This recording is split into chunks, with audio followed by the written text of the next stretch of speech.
দেখুন সুন্দর করে প্লেটে সাজিয়ে ফুচকা প্রস্তুত করা হচ্ছে।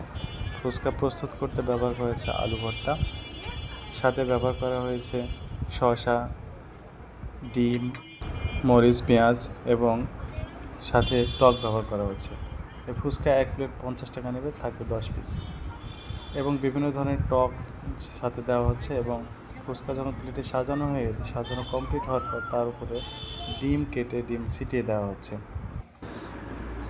এটা স্বাদকে বৃদ্ধি করার জন্য বিভিন্ন ধরনের টক ব্যবহার করা হচ্ছে এবং টক এবং ফুচকা প্লেটে সাজানোর পর সুন্দরভাবে উপরে ডিম কেটে তার উপর ছিটিয়ে দেওয়া হচ্ছে এবং মশলাযুক্ত লবণ ছেটানো হচ্ছে যাতে ফুচকার স্বাদটা বৃদ্ধি পায়। দেখুন কত সুন্দর করে সাজিয়ে দিয়েছে।